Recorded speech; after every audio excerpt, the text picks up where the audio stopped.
para que pudieran tener ahí la resolución, la pudieran presentar y la constancia de inscripción. Creemos que con eso sería suficiente, porque es imposible poder dar con antelación la constancia de que van a estar. Se imaginan que no podría ser posible. Bueno, es lógico, ¿no? Así que bueno, dejamos un ratito el micrófono abierto para escucharlos a ustedes acerca tanto de la modalidad pedagógica como de los contenidos o alguna otra aporte o dificultad que hayan tenido en el tránsito de este mes.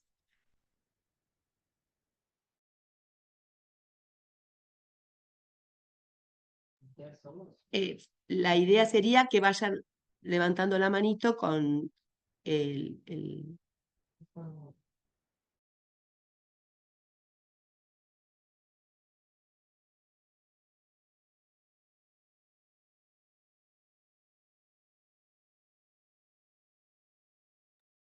Bueno, hablo yo. Para mí fue bastante fácil como acceder al campus, los materiales, todo eso. Me pareció muy interesante también los intercambios, o sea, sobre todo en los foros, eh, como que te hacen pensar otras ideas o cosas que pensaron otros compañeras o compañeros, así que me pareció muy rico esa parte.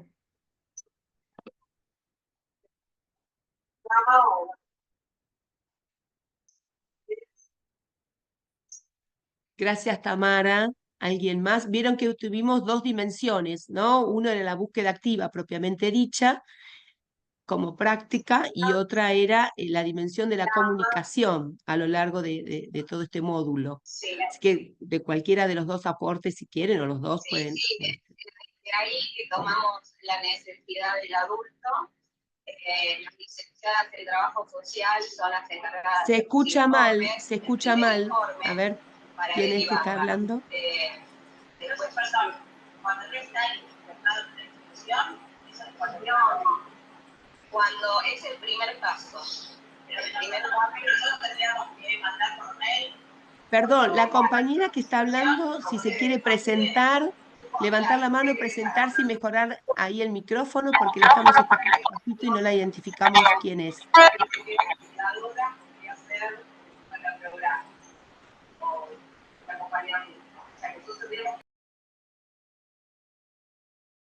Adelante, Juliana, adelante.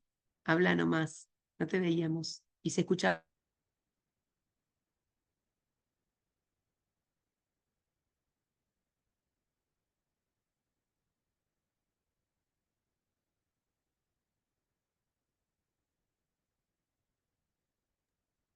Sí, la compañera que estaba hablando se arrepintió.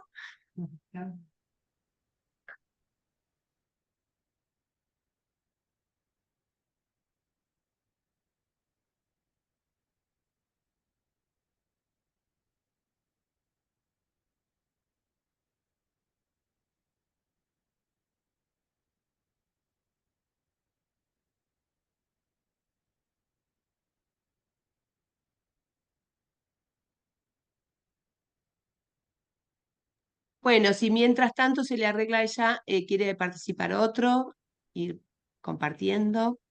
Es importante poder escucharnos, ¿vieron? Porque en la presencial tuvimos mucha exposición y, bueno, no pudimos participar tanto, sería este momento, si quieren, por supuesto, y si no, vamos dándole lugar al doctor Poliak.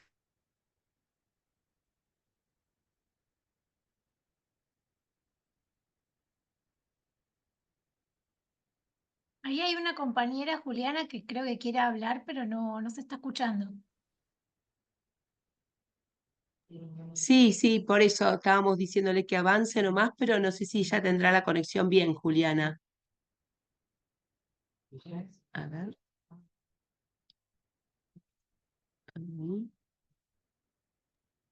Bueno, aprovecho yo mientras se arregla lo de Sí. Juliana. No, a ver, mi tema con la página, digamos, por lo que ¿Se comprendí, quieren es presentar bastante... apellido y nombre, porfi? Sí, mi nombre es Y Melina colegio. Anfuso, perdón, sí, soy de Salud Escolar del Pena, ¿cómo están? Y bueno, yo la actividad, por lo que entendí, o sea, desde mi ignorancia toda absoluta, es la primera vez que hago un curso con estas características, como que había algunas, digamos, capítulos o PDFs que estaban más enfocados capaz a promotores, otros para médicos. Yo soy médica, igual los dos estuvieron interesantes, la verdad que me interesaron más los de promotores, porque la verdad que estaban bastante buenos, porque bueno, mi trabajo es bastante preventivo, pero bueno, al margen, digamos, de estas dos cuestiones, la actividad como que se trató más de diálogo a través del foro, ¿verdad? ¿O había alguna otra instancia que quizás yo me perdí y no la pude acceder?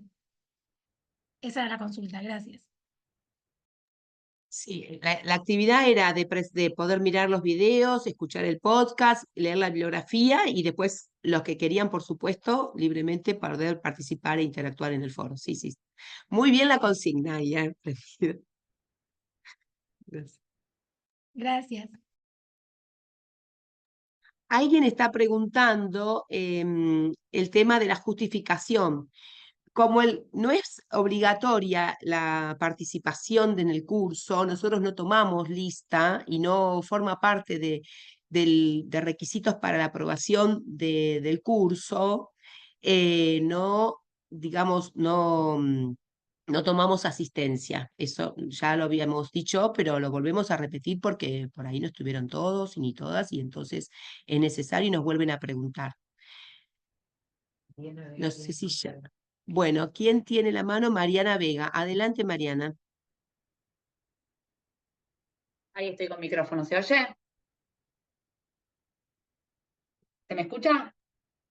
Sí, Sí, se Mariana, te escucha ahora. escuchamos y Bien, bien. decí de la institución que Gracias. sos. Yo soy Mariana Vega, estoy trabajando en el Centro de Salud número 5, en el programa y además en el servicio de pediatría. Acá están Clara y Vivi, que son parte del equipo también, trabajadora social y promotora. Estamos las tres escuchando acá desde el Centro de Salud.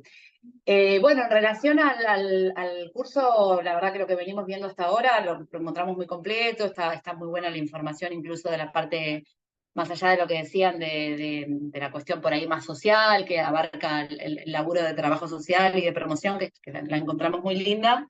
También hay bastante información y bien detallada de lo que es la parte médica, que está bueno, que siempre suma un poco más a lo que uno ya va conociendo de la enfermedad, y nos parece que desde ese lado de la pata médica también estuvo, viene estando bueno y viene estando completo y nos viene sirviendo.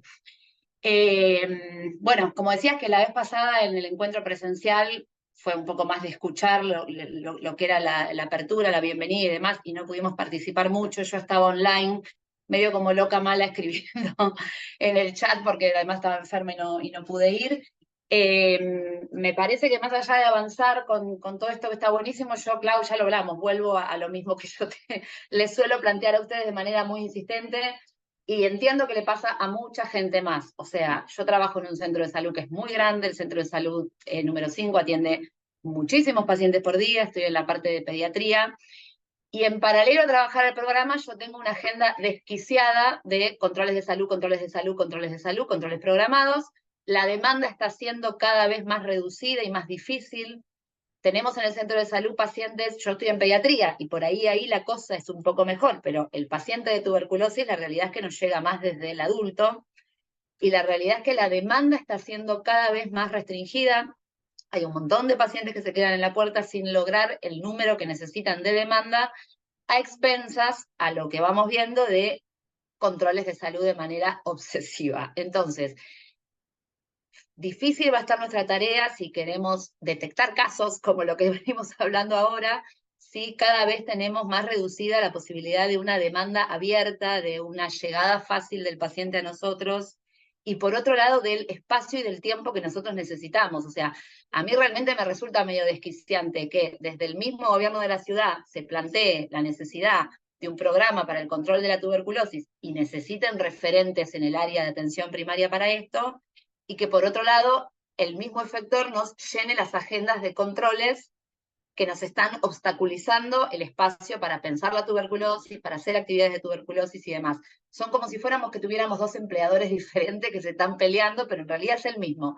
Entonces, la verdad que realmente necesitamos, y sé que esto lo opina mucha gente, que se nos empiece a priorizar un poco el trabajo que tenemos, que personalicen nuestras agendas, en paralelo a que yo estoy, hoy no, porque pude cancelar la agenda por esto, pero en paralelo a que yo estoy de repente una mañana con 4 o 5 quilombos de tuberculosis, mi agenda de controles de salud programados sigue corriendo. Entonces debería estar clonada para poder más o menos atajar las dos cosas, y no sé de qué manera ya plantearlo, porque lo venimos hablando, sé que ustedes tienen, entiendo, pendiente algún tipo de reunión para acomodar esto, pero la verdad que es para tomárnoslo ya medio de urgencia y prioridad, porque no estamos dando abasto en muchos lugares, por lo menos de donde se trabaja fuerte, que sé que son muchos. En áreas, ¿no? Como una 8, como una 7, como una 9, estamos como en la zona de riesgo, ¿no? Eso. Gracias, Mariana. Nosotros lo tenemos en agenda, no es una cuestión que podamos resolverlo nosotros desde la coordinación ya, un poco lo dijimos en la apertura del curso, lo planteamos con las autoridades y estamos trabajándolo. No tenemos todavía una respuesta acabada, si no ya se las hubiéramos podido comunicar, pero está en nuestra agenda también desde la coordinación.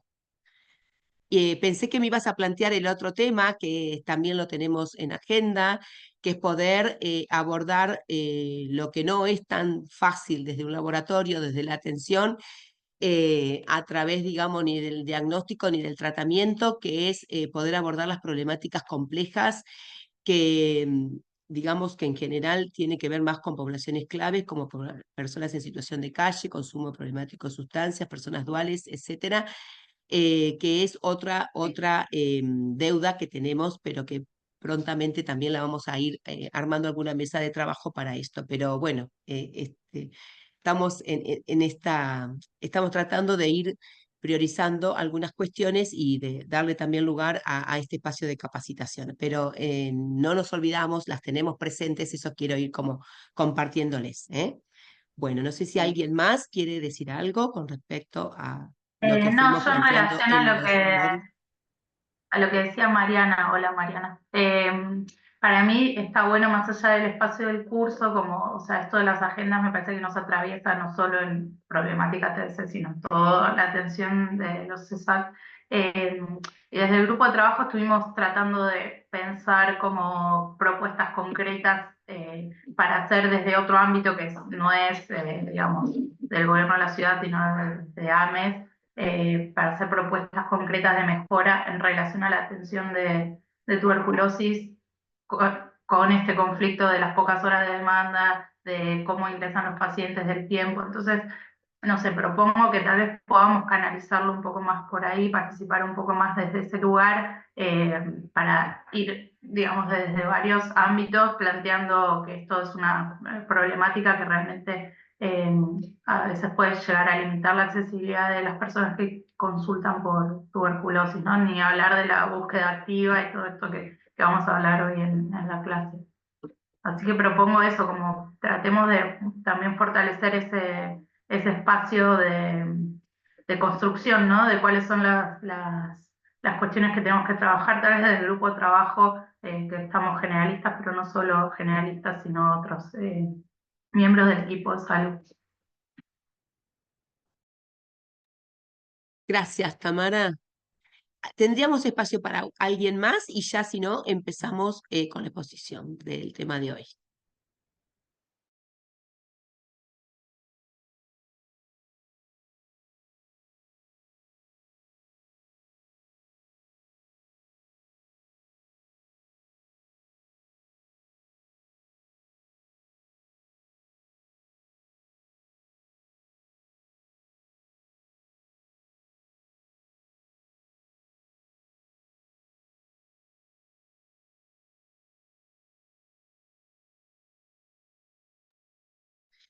Bueno, vamos a empezar. Entonces, el doctor Jorge Poliak, que forma parte del equipo que estamos trabajando en el abordaje de la tuberculosis, desde lo que es la atención primaria de la salud, desde esta estrategia que intentamos, obviamente, incluir tanto a los hospitales especializados y los equipos que están trabajando en los hospitales especializados, como los del segundo nivel y los centros de salud, con una impronta fuerte en poder fortalecer al primer nivel en la respuesta a la tuberculosis. con todas estas dificultades que, bueno, que hemos planteado o que han planteado ahora en esta mañana y que las estamos trabajando. Bueno, Jorge, ahora vamos a... Jorge sabemos que es un médico neumonólogo de larga trayectoria, si es parte de nuestro equipo, él ha sido jefe durante muchísimos años del hospital, del servicio de neumotisiología del Hospital Pena, y bueno, y ahora lo que falte presentarlo va a ser él, que lo hace mucho mejor que yo. Así que ahora vamos a darle la palabra a él y vamos a compartir la pantalla. Perfecto, ¿quieres presentarte? Y mientras compartimos. Hola, ¿cómo están? Buenos días a todas y a todos, compañeros. Bueno, algunos me deben conocer porque hemos tenido intercambios a través de los chats de respuesta, otros no. Bueno, yo estoy formando parte, como dijo Claudia, del equipo, aquí de la coordinación. Fui convocado como asesor en el tema tuberculosis. También integro actualmente el comité asesor del Programa Nacional de Tuberculosis. Bueno, hoy el tema a abordar es el de la búsqueda de casos, que es, yo diría, la principal herramienta con la que contamos para hacer un diagnóstico temprano de la tuberculosis. ¿Y por qué insistimos tanto con esto?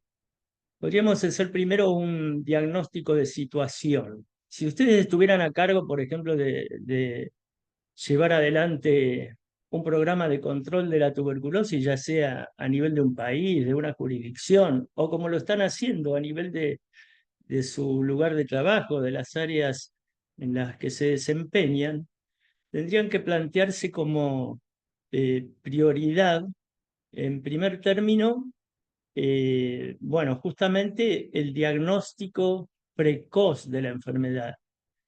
¿Y por qué decimos esto? Lo que suele suceder es que los pacientes, esta es la realidad, y no solo de nuestro país, sino de la mayoría. Generalmente los pacientes hasta que son diagnosticados transcurren 3 a 6 meses promedio. Esto responde a distintas causas. Por un lado, la demora de los pacientes en concurrir a la consulta. Esto puede responder a características individuales, pero sobre todo a falta de información. Entonces, por un lado, esto, la demora en la llegada al centro de atención. Y cuando el paciente finalmente decide consultar, nos encontramos que esto está demostrado estadísticamente, que en general tienen que pasar por 3 o 4 profesionales para que alguno finalmente piense en la posibilidad de que está frente a una tuberculosis. Entonces, la sumatoria entre la demora en la consulta más el hecho de que después la tuberculosis no se tiene presente, lleva a estas demoras excesivas. ¿Y cuáles son las consecuencias de esas demoras? Por un lado, en lo individual, un paciente que no recibe tratamiento por su tuberculosis tiene a corto o mediano plazo un 50% de posibilidades de morir. Un 25% de los restantes se puede cronificar, o sea que su enfermedad sigue estando activa y sigue propagando la enfermedad. Y por último, un 25% puede curar, entre comillas, de manera espontánea, pero siempre van a estar allí los bacilos latentes que en algún momento de la vida, por alguna circunstancia, pueden reactivarse. O sea que es una curación relativa. Eso en cuanto a lo individual o a lo inmediato. Por otra parte, cuando ocurren estas demoras, pueden acontecer, si el paciente no tiene consecuencias inmediatas, que queden secuelas muy importantes. Es lo que hoy llamamos enfermedad post-tuberculosa. Esas secuelas pueden traer consecuencias serias. Algunos pacientes evolucionan a una EPOC, otros a trastornos restrictivos muy severos. Y bueno, y cuanto más precoz sea el diagnóstico, más posibilidades de que las lesiones sean mínimas y que no podamos evitar este tipo de secuelas. Esas secuelas pueden ser de tipo anatómico, cuanto más semanas o meses pasen para efectuar el diagnóstico, vamos a tener más chances de que haya destrucción de la arquitectura pulmonar, cavidades, retracciones, fibrosis, y también las secuelas funcionales como antes mencionábamos. Eso en cuanto a lo individual. Y ni que hablar de las consecuencias para los contactos cercanos y para la comunidad en su conjunto. Un paciente que no es diagnosticado tempranamente, hasta que esto no ocurra y se comience, por lo tanto, su tratamiento, va a estar propagando la enfermedad. Así que bueno, estas son en resumen las razones por las cuales tenemos que poner el énfasis en el diagnóstico temprano. El otro aspecto fundamental en el caso de la tuberculosis es que una vez hecho el diagnóstico tenemos que rápidamente, de manera inmediata, poner en marcha el tratamiento y sobre todo asegurar la adherencia. Pero ese no es el tema de hoy.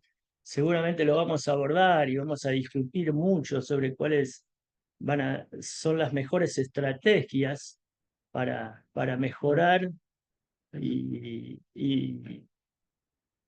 y lograr una adherencia.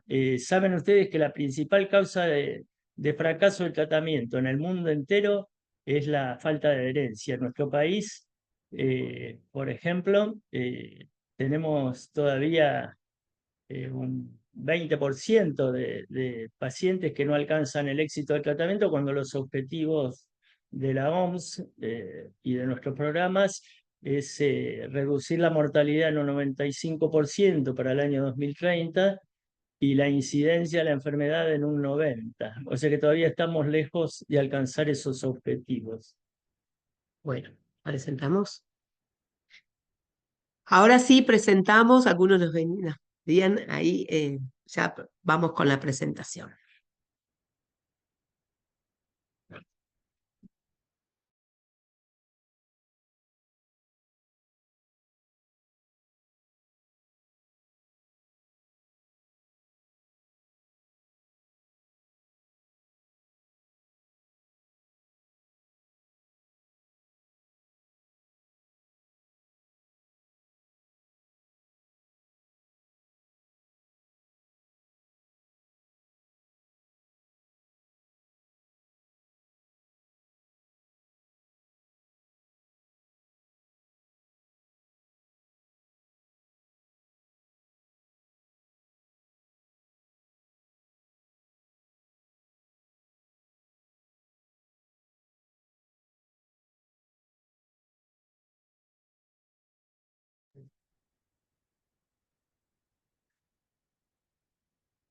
¿Y eso? Habla.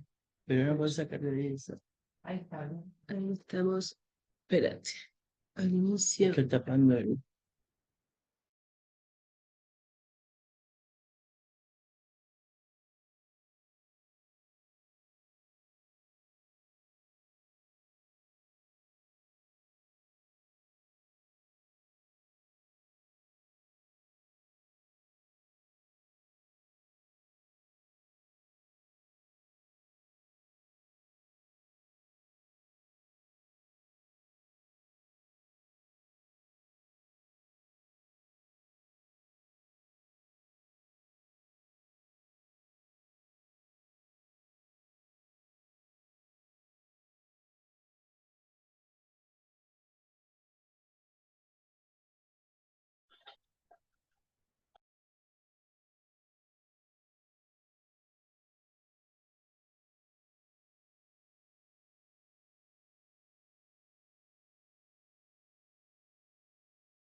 Volvé. Perdón, ahí volvemos. Hola, ¿habían escuchado algo de lo que dije? No, volvé. Bueno, les decía que la búsqueda de casos entonces, como ya lo mencionamos, es la principal estrategia para detectar tempranamente los nuevos casos y recaídas de tuberculosis. Les recuerdo que llamamos nuevos casos de tuberculosis aquellos de pacientes que nunca antes habían hecho tratamiento o de pacientes que realizaron tratamientos por menos de un mes. Y las recaídas son aquellos pacientes que fueron dados de alta por haber realizado un tratamiento completo, ya sea que se haya comprobado la curación bacteriológica por un estudio microbiológico al final del tratamiento, o porque si este estudio bacteriológico no pudo hacerse, porque el paciente, por ejemplo, no tiene expectoración, pero que podemos dar fe de que cumplió el tratamiento completo. Entonces, en definitiva, buscar los casos, pesquisar nuevos casos y recaídas, es buscar todos los casos incidentes. La suma de nuevos casos y de recaídas representa la incidencia de tuberculosis. Ahora, ¿a quién está dirigida esa búsqueda? Preferentemente a los sintomáticos respiratorios. Saben ustedes que los sintomáticos respiratorios llamamos así a aquellos pacientes que tienen tos y o expectoración por más de 15 días o por más de 2 semanas, si ustedes quieren. Esos pacientes son los que representan el principal problema, porque generalmente esos síntomas son expresión de una tuberculosis pulmonar, la mayor parte de las veces bacilífera, y entonces desde el punto de vista epidemiológico tiene una gran importancia porque son los casos que se transmiten. Igualmente esto no quiere decir que que nuestra búsqueda tiene que ser exclusiva a los sintomáticos respiratorios, porque más allá de que tenga menos importancia en cuanto a la transmisión comunitaria, para el individuo, por ejemplo, tener una tuberculosis extrapulmonar puede ser obviamente un problema y puede traer consecuencias serias. Entonces nosotros tenemos que dirigir sobre todo la búsqueda de sintomáticos respiratorios, pero también estar atento a aquellos pacientes que sin tener síntomas respiratorios pueden tener síntomas sistémicos o localizados a algún aparato en particular que nos hagan pensar que tiene una tuberculosis. También es importante en estos casos entonces hacer un diagnóstico temprano en la medida de lo posible. ¿Seguimos? Bueno, esto ya lo comentamos, que las demoras promedio son de 3 a 6 meses desde el momento que comienzan los síntomas hasta que realizamos el diagnóstico, que generalmente los pacientes pasan por 3 o 4 consultas hasta que se sospecha la enfermedad. ¿Vimos? Y también dijimos que en un programa de control de la tuberculosis tenemos 2 grandes prioridades. El diagnóstico temprano, porque como vimos las demoras son excesivas, y la prioridad 2 es el tratamiento oportuno y adecuado. Ya dijimos que la deficitaria adherencia es la principal causa de fracaso del tratamiento en todo el mundo. Si nosotros logramos diagnosticar tempranamente la enfermedad y mejorar la adherencia, yo les puedo asegurar que podríamos curar prácticamente al 100% de los pacientes.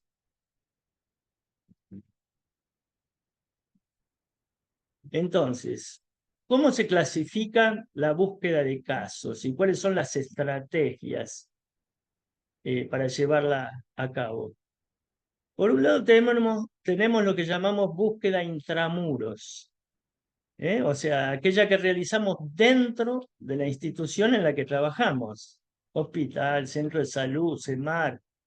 Esta puede ser, hay 2 tipos de búsqueda, una es la pasiva y otra es la activa. Ya vamos a ver qué es cada una de ellas.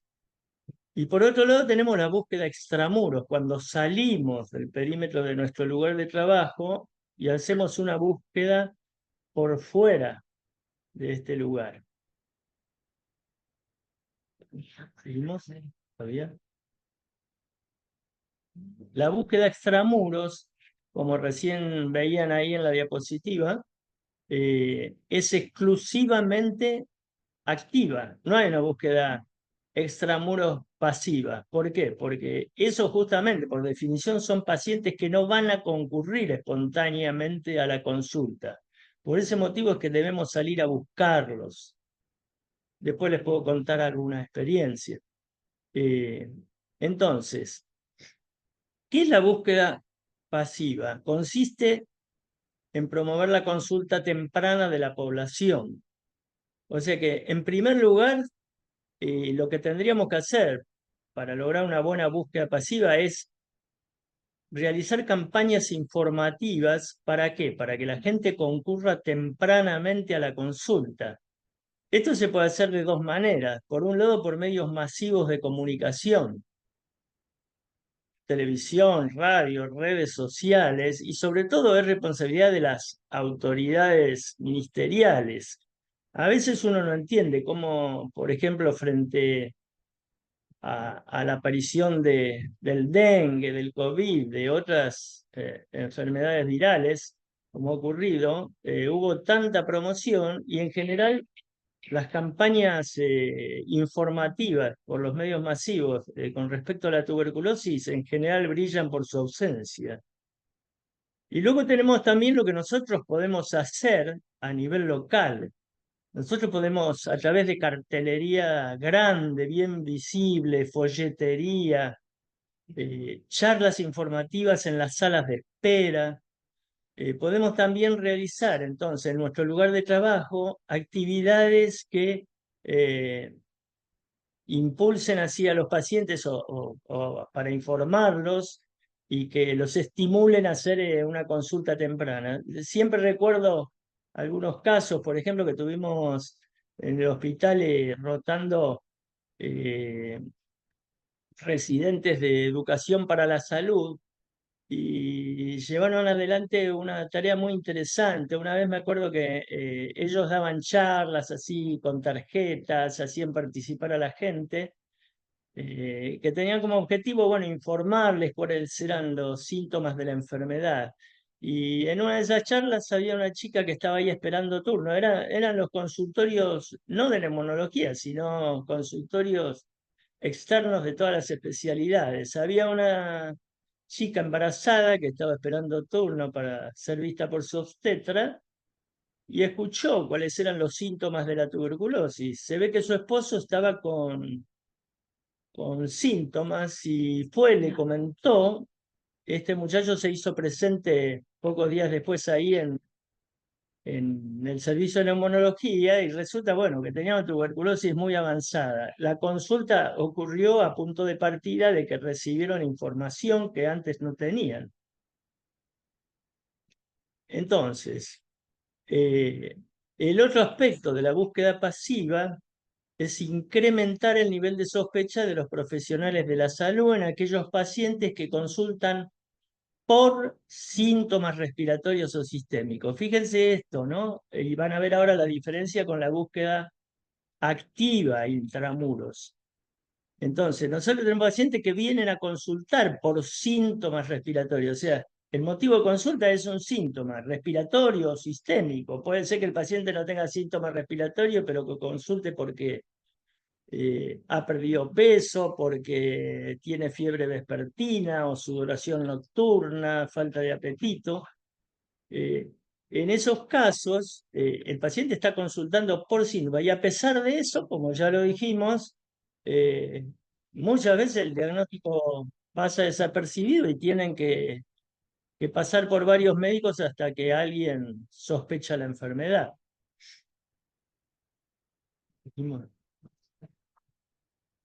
En cambio, la búsqueda activa intramuros es la de aquellos pacientes, es tratar de detectar a aquellos pacientes que vienen a consultar por otros motivos, a cualquier especialidad, pero que si los interrogamos, podemos detectar que tienen síntomas respiratorios o sistémicos que hacen pensar en la posibilidad de una tuberculosis, pero que venían a consultar por otra cosa. esto es una búsqueda activa. Ya el paciente no viene a consultar por sus síntomas compatibles con tuberculosis, sino que viene por otro motivo, pero nosotros debemos tratar de interrogar bien a los pacientes, porque lo mismo que cuando un paciente viene por cualquier motivo y lo consultamos sobre su adicción al tabaco, por ejemplo, si es fumador o no, para darle un consejo breve. Esto es lo mismo, pero tiende más que nada a hacer un diagnóstico de pacientes que no han reparado tal vez en, en que presentan síntomas y que pueden ser compatibles con una TBC y que están consultando por otro motivo. Para esto, yo soy partidario de que haya en los centros de salud o en cualquier institución equipos especialmente entrenados en el tema tuberculosis. Pero esto no quiere decir que el resto de los profesionales, que a lo mejor no están formando parte de esos equipos, deben involucrarse también. Todos deben saber que están, sobre todo si están trabajando en un lugar donde la tuberculosis es altamente prevalente, como ocurre en casi todos los centros de salud del sur de la ciudad, que allí la tuberculosis es un serio problema de salud pública. Entonces todos debemos estar atentos y, y tratar de buscar síntomas que nos hagan pensar en tuberculosis, aun cuando no formemos parte de esos equipos más especializados, digamos, entre comillas. Eh, entonces, siempre para la búsqueda debe primar el buen criterio clínico, o sea que la búsqueda no debe ser indiscriminada. Si lo tomamos a nivel macro, por ejemplo, piensen ustedes, ¿tendría sentido si estamos trabajando en Recoleta ir a buscar casos de tuberculosis? No, no sería, por supuesto que cualquiera puede tener una tuberculosis, pero la prevalencia allí va a ser muy baja y el esfuerzo eh, por ahí no justifica, ¿no? El costo-beneficio. Entonces, en cambio, la situación es distinta en lugares donde la tuberculosis es altamente prevalente, como decíamos, sobre todo en el sur de la ciudad. Pero esta búsqueda igual no debe ser indiscriminada. Por ejemplo, estábamos hablando de que tenemos que apuntar a los pacientes con síntomas y con síntomas respiratorios sobre todo.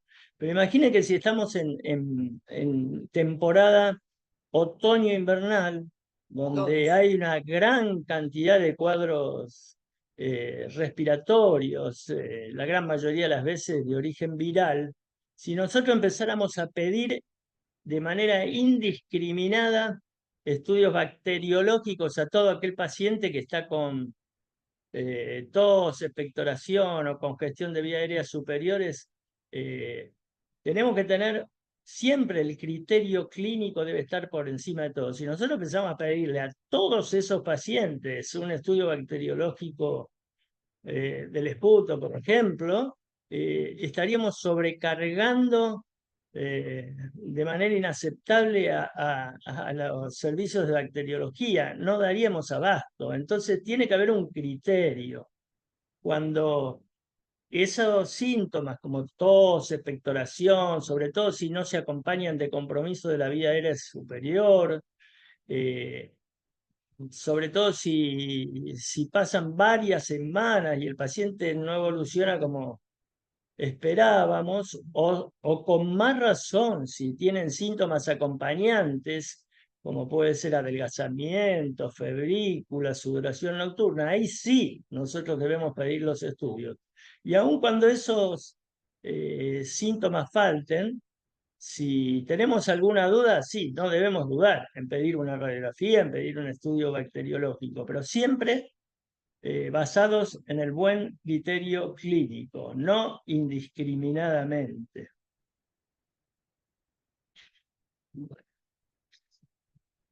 Bueno, ¿y en qué consiste la búsqueda activa extramuros? Que si tienen alguna pregunta, las vayan anotando para hacer todo. Sí. Sí, acá me apunta Claudia que obviamente vamos a dejar las preguntas para el final de la charla, que vayan apuntando todos aquellos que quieran aclarar, y vamos a estar dispuestos a responderles. La búsqueda activa extramuros, ¿a quién va a estar dirigida? A la población vulnerable y con factores de riesgo. También lo que decíamos hoy, no una cosa indiscriminada. En general en los centros de salud del sur de la ciudad tenemos la mayoría de la gente en situación vulnerable y muchos de ellos con factores de riesgo. Muchos en situación así de calle, con consumo problemático de sustancias, pero también tenemos que conocer detalladamente cuáles son las instituciones, conocer nuestro territorio en el que trabajamos y las instituciones que lo integran.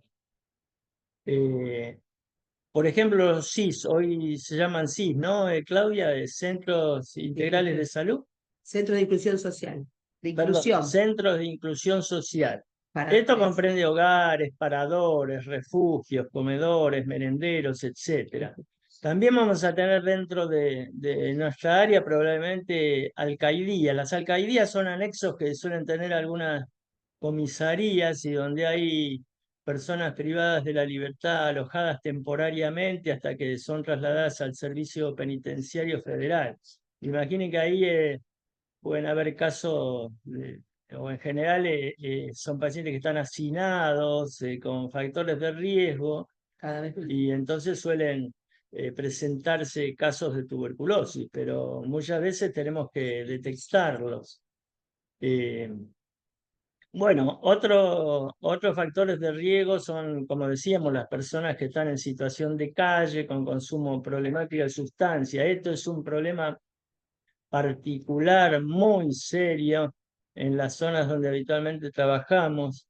Después tenemos los inmunocomprometidos, pacientes que pueden tener enfermedades de base como diabetes, HIV. Esos también son pacientes con mayor riesgo de sufrir una tuberculosis. Y después tenemos los contactos, obviamente, que son contactos de pacientes diagnosticados de tuberculosis, contactos domiciliarios, escolares y laborales, pero eso es como que constituye un capítulo aparte que seguramente vamos a dedicar en el futuro a alguna charla en particular para abordar esa temática. Pero bueno, para mencionar que son también una población de alto riesgo. Y que estamos haciendo protocolos también. ¿Y cómo nosotros podemos abordar estos problemas? Primero tenemos que articular y capacitar a los responsables y cuidadores de esas instituciones que llamamos CIS y a las personas allí alojadas. Es decir, que aún antes que aparezca un caso sospechoso de tuberculosis, nosotros podemos tratar de organizar charlas informativas para capacitar a los que están a cargo de las personas que allí se alojan y también a las personas que están allí alojadas para alertarlos sobre cuáles son los síntomas, para que las personas que están a cargo puedan identificar si tienen una persona que escuchan que está tosiendo hace un mes o 2 o 20 días o tiene otros síntomas sistémicos que hagan pensar en tuberculosis, deben articular con, por ejemplo, el área programática correspondiente o los centros de salud cercanos para que esos pacientes puedan ser rápidamente estudiados. Así que no solo tenemos que intervenir cuando nos informan de que hay un paciente con sospecha de tuberculosis, sino que podemos hacerlo antes. Lo mismo podemos hacer en las escuelas. A veces esperamos que aparezca el caso y nosotros podemos ir a dar charlas, informar, y seguramente eso va a servir para que las consultas sean más precoces y el diagnóstico más temprano, que como vimos al principio era el objetivo principal de esta búsqueda de casos. Además, ahí el segundo punto que no lo he mencionado, que el gran problema son las personas en situación de calle. Ahí las tasas de tuberculosis son muy elevadas, pero no es tan sencillo. Yo eso lo entiendo. Por ejemplo, si nosotros salimos desde el centro de salud así a la búsqueda, puede ocurrir primero la cuestión de de la desconfianza por ahí, cuando estos chicos, chicas que pueden estar o no tan chicos, en situación de calle o con consumo de sustancias, puede portar cierta desconfianza. Eh, Nosotros tenemos, y además, bueno, la seguridad para el equipo de salud a veces no es la mejor cuando hacemos esto, pero es una tarea muy necesaria. ¿Y cómo podemos abordar eso? Bueno, nosotros podemos establecer alianzas con algunas organizaciones no gubernamentales. Tenemos ejemplos muy demostrativos allí, por ejemplo, Casa Más Antonio y algunos otros que tienen una gran experiencia.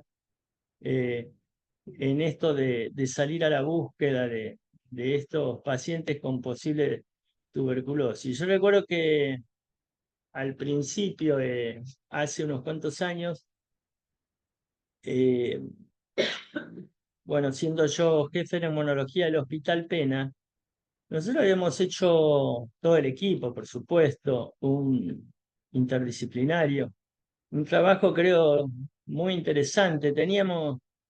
Poníamos mucho énfasis en supervisar los tratamientos. Llegamos a tener un 90% de pacientes bajo TDO. Teníamos disponibilidad de medicamentos, teníamos eh, una amplia oferta horaria de atención. Teníamos enfermería desde las 7 de la mañana hasta las 6 de la tarde. O sea que estábamos, les diría, orgullosos de cómo trabajábamos y los resultados teníamos tasas de éxito del tratamiento que estaban un 20% por encima del promedio de la ciudad. Y un día me acuerdo que nos convocaron a una reunión donde participaban organizaciones no gubernamentales, representantes eh, bueno, de hospitales, de centros de salud, de las áreas programáticas, toda gente que trabajábamos en el tema tuberculosis. Y de golpe yo escuché a, a Gustavo Barreiro, que era el que estaba al frente y está de la Casa Más Antonio, que después le pusimos ese nombre cuando nos incorporamos. eh, Era Casa de Acompañamiento de Usuarios de PACO y Enfermedades Complejas. Ustedes saben que el Más Antonio es uno de los hogares de Cristo que fueron impulsados eh, por el actual Papa en su momento, cuando era el arzobispo acá de Buenos Aires, para acompañar cuerpo a cuerpo las personas que estaban en situación de calle y en consumo. Bueno, en este caso, uno de esos eh, uno de estas, en la Casa Más Antonio, uno de estos hogares de Cristo, entonces trabajó muy bien en este tema. Yo recuerdo que me traían los pacientes y ese día les decía que Gustavo hizo como una crítica, ¿no? A mí la verdad que me molestó mucho, porque digo, ¿cómo nosotros tenemos medicación disponible en todos los centros de salud, tenemos tratamiento directamente observado y este se está quejando? Y bueno, pero resulta que yo aprendí que nosotros teníamos todo muy bien organizado, pero dentro de nuestro hospital, de nuestro servicio, en los centros de salud, pero resulta que bastaba salir a la calle y ahí nomás, a pocas cuadras, teníamos otra realidad. Esos chicos que estaban allá con altas tasas de tuberculosis, se morían en las calles 8 o 9 chicos por año por tuberculosis. No llega ni siquiera por el consumo, se morían antes por la tuberculosis. Y esto es lo que él nos quería hacer ver. Y bueno, a partir de ahí empezamos a tomar conciencia. Eh, Primero yo fui un poco, eh, bueno, terminó la reunión, conversamos, intercambiamos teléfonos, me empezaron a traer pacientes a- al hospital. Yo era un poco el nexo para darles entrada al hospital, para estudios, para todo. Y en un momento dado me incorporé a unas recorridas que se hacían los lunes a la noche, donde se repartían comidas y se llevaban, iban 3 grupos así de voluntarios con carritos para repartir comidas a la gente que estaba en calle. Y bueno, y lo que hicimos fue un poco sumar ahí la pata médica, tratando de identificar a aquellos pacientes que estaban con síntomas respiratorios, recolectar el esputo y empezar a hacer el diagnóstico. Y bueno, ni qué hablar de los casos que encontramos. Y hoy en día, por eso digo que nosotros tenemos que tomar muy en serio esto, hacer alianzas con ellos, porque nos va a facilitar. Ellos, los pibes que trabajan ahí dentro del Más Antonio, son chicos que han estado en consumo, o sea que son sus pares, los conocen a todos los que están en la calle. Y no es lo mismo salir acompañados por ellos a la búsqueda, pero nos tenemos que sumar a eso.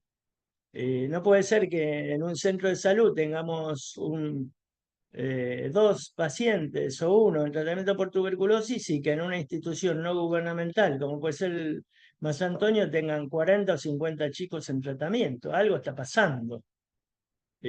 Así que bueno, eso es un poco contarles una experiencia personal y creo que vale.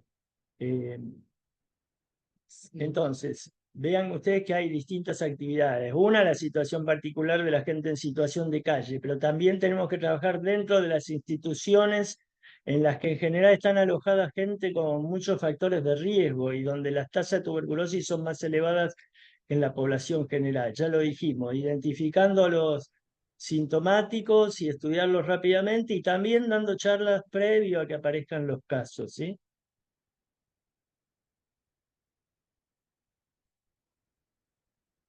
Entonces, ¿qué pasa cuando hay un caso sospechoso, ya sea en una institución o en cualquier otro lado? Eh, en un CIS, por ejemplo. Lo primero que tenemos que hacer ante un caso sospechoso de tuberculosis es registrarlo. Entonces, tener una planillita muy simple donde anotemos nombre, apellido, teléfonos de contacto. Si es un paciente en situación de calle, recuerden siempre anotar los apodos, porque si salimos a buscarlo por nombre y apellido, no los conoce nadie. Entonces, generalmente se conocen por sus apodos. Si uno, nombre y apellido, no, nadie lo conoce, pero le preguntamos a un pibe, che, fulanito, papito, la Pepa, sí, mirá, para por aquel lado. Entonces, porque nosotros por ahí recolectamos el esputo en esas salidas, nos viene positivo y tenemos que ir a buscar al paciente. Para eso lo tenemos que tener registrado. Lo mismo pasa en cualquier lugar, en una institución, en un CIS. Si aparece un caso, lo registramos. Bueno, y además tenemos que solicitar de inmediato, digo registrarlo porque cuando ya tenemos el diagnóstico está claro que tenemos que registrar el caso, pero cuando todavía no tenemos el diagnóstico, pero sí una sospecha, también tenemos que anotarlo, porque si no el paciente por ahí no vuelve y nosotros no podemos recordar que vimos un paciente con sospecha. Tenemos que, en caso de que no vuelva a la consulta, tener ese registro para salir a la búsqueda y recuperarlo. Para poder solicitar los estudios, una vez que los registramos y sospechamos tuberculosis, tenemos que solicitar de inmediato los estudios. Y para eso tenemos que articular dentro de la institución, en el hospital correspondiente al centro de salud, con los servicios diagnósticos. Por ejemplo, tenemos que hacer acuerdos con servicios de bacteriología, de rayos, de laboratorio, de promoción y protección para la realización de la PPD. ¿Para qué? Para que cuando un paciente llega derivado de un centro de salud, la atención sea inmediata y gratuita. Nosotros ahora estábamos pensando y vamos a tratar de implementarlo. Por supuesto que vamos a reunirnos con el director general de hospitales para que haya una bajada de línea, notas dirigidas a los jefes de estos servicios para que cualquier paciente que venga derivada de un centro de salud o del propio hospital reciba con sospecha de tuberculosis, reciba atención inmediata y, como dije, gratuita. Y también tenemos pensado a los recetarios que ustedes tienen ahí en sus lugares de trabajo, ponerles una leyenda. Eso nosotros lo teníamos en nuestro servicio, que decía, paciente con sospecha de TBC debe ser atendido en el día y gratuitamente, como para recordarle a la persona que está en ventanilla y recibe el pedido que no se le puede dar un turno, hay que atenderlo en el momento. Y lo otro importante es que tenemos que tener en claro que cuando tenemos paciente con tos, expectoración y sospechamos tuberculosis, la primera muestra de foto la tenemos que recoger en ese mismo momento. La segunda la puede traer el paciente a la mañana siguiente, pero la primera muestra tiene que ser recogida en ese momento, porque si no puede suceder que el paciente no vuelva a la consulta. Y que perdamos un caso de tuberculosis que, con las consecuencias individuales y para la comunidad, como ya mencionamos antes. Entonces, ¿y quién me recoge esa muestra? Y lo puede hacer, o por ejemplo, cualquier médico que identifica a un paciente que puede tener una tuberculosis, él mismo puede agarrar un frasquito que debiera estar disponible ahí en el centro de salud, hace expectorar al paciente, si hay un lugar apropiado, aislado, se hace ahí, si no se lo hace salir ahí afuera, un lugar abierto, escupe 2 o 3 veces en un frasquito y eso lo guardamos y lo enviamos luego al laboratorio. Lo otro importante es tener bien armada la logística de modo de que esas muestras sean trasladadas al laboratorio en 48 o 72 horas y que, como máximo, y que los resultados también lleguen en ese tiempo, porque si no, no sirve de nada sospechar la enfermedad si después se demoran los resultados. Ahora, ¿quiénes son responsables? Tiene que haber una cadena responsable de la búsqueda de casos en tuberculosis. Bueno, somos todos. En primer lugar, los jefes de área programática tendrían que tomar como tarea primordial esto de la búsqueda de casos. Los jefes de los ESACs, lo mismo. El equipo que se dedica a tuberculosis, lo mismo. Y todos los efectores en general. Como dijimos hoy, puede haber alguien que no forme parte de esos equipos más entrenados, pero también tienen que estar atentos a que puede haber un paciente que consulta por otros motivos, pero que tenga síntomas que hagan pensar en tuberculosis.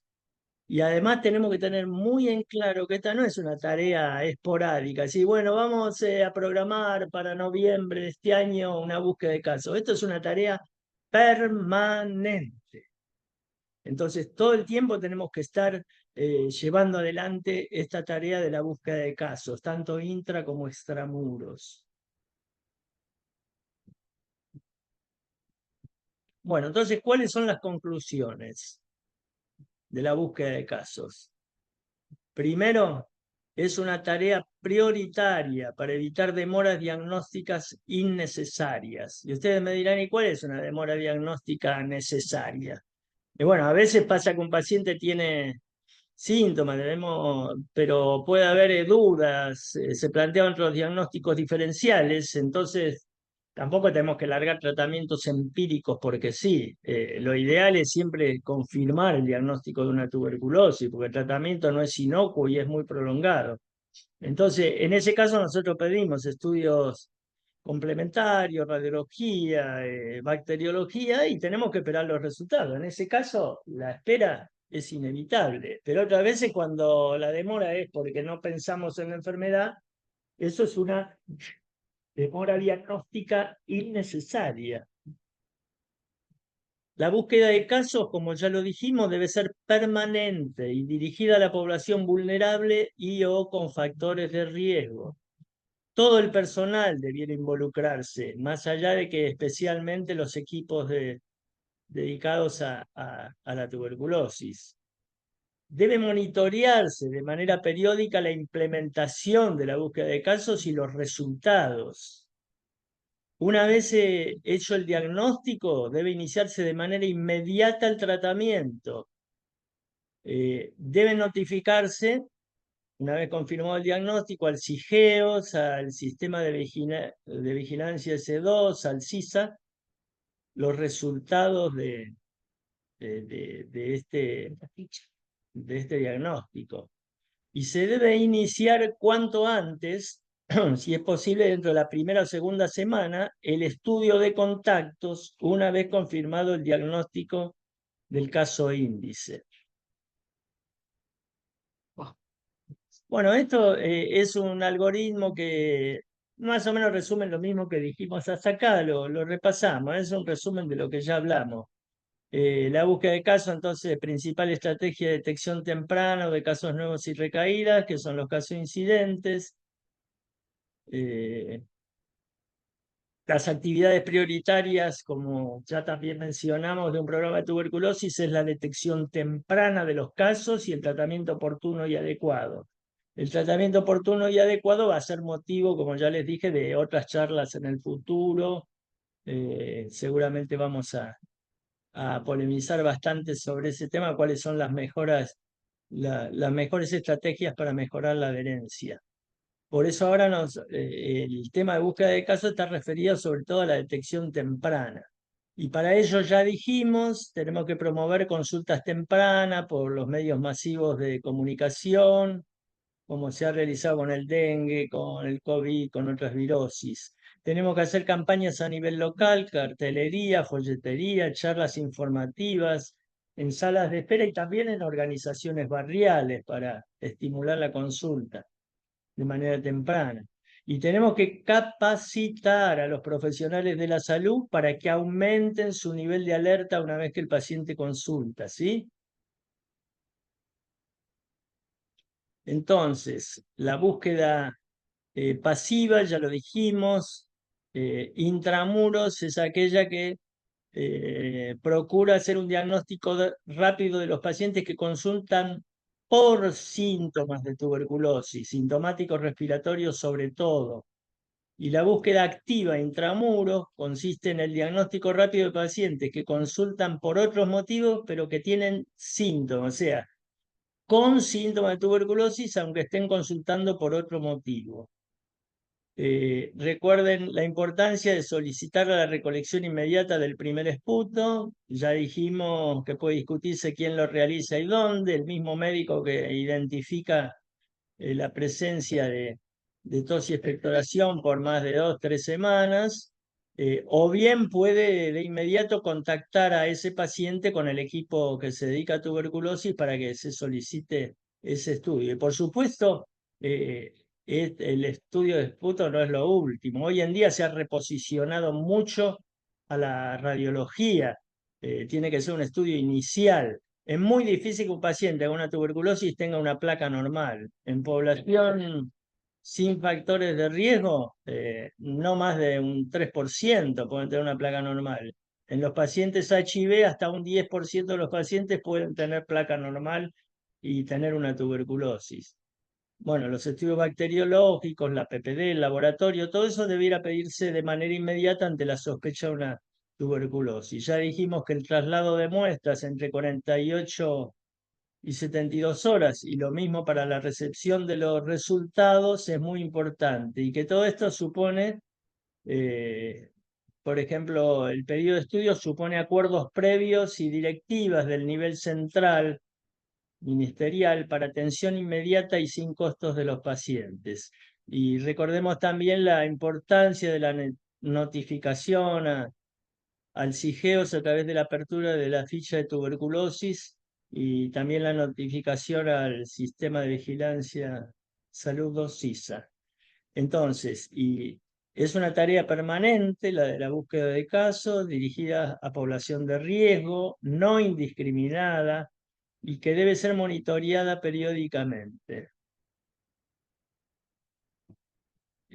La búsqueda extramuros, en cambio, es siempre activa. Estos pacientes no consultan espontáneamente, por lo tanto no hay una búsqueda pasiva acá. Y bueno, tiene como objetivo diagnosticar rápidamente pacientes que presentan síntomas de tuberculosis, sobre todo los sintomáticos respiratorios. ¿Dónde debemos buscar esos pacientes? En los SIS, ya dijimos, paradores, refugios, hogares, merenderos, personas en situación de calle o con consumo problemático de sustancias o ambas cosas, como suele suceder, y que son un problema particular, difícil, pero necesario de abordar. y también en instituciones educativas ante la aparición de casos sospechosos y aún antes de que ello ocurra.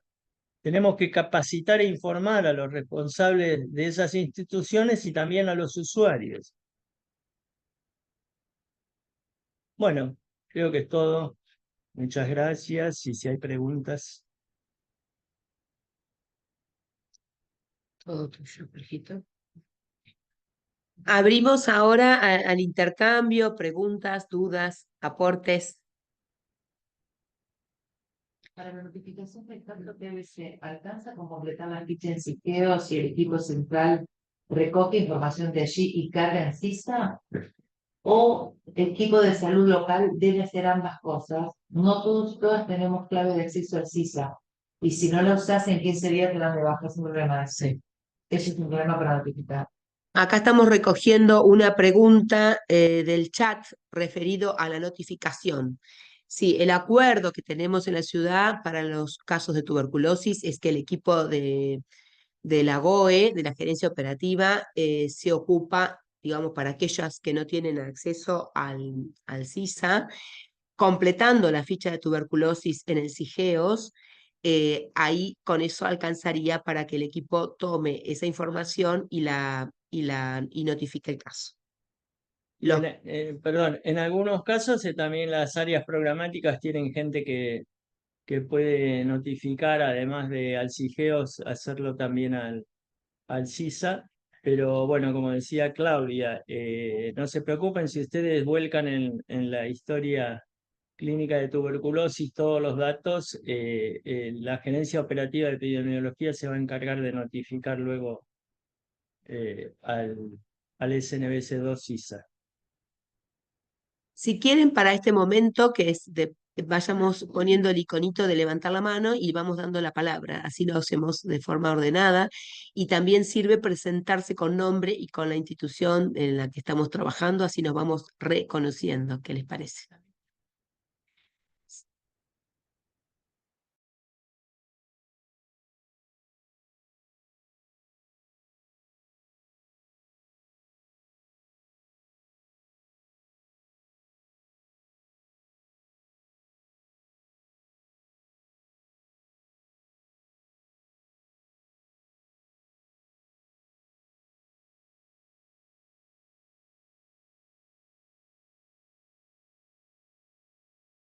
Hablo yo esto porque era un tema que iba a tomar. Ahí está en el chat.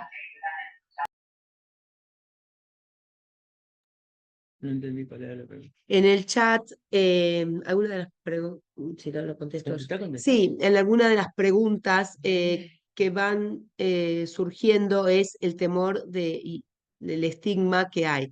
Sí, nosotros primero queríamos darle lugar a todas las preguntas que van surgiendo, pero queríamos retomar este tema que presenta, yo no llego a ver acá en la pantalla, pero lo vamos a retomar.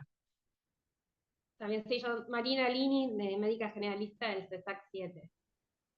Estoy justo en el consultorio y por eso tengo algunos problemas por ahí de conexión y estoy con 2 dispositivos.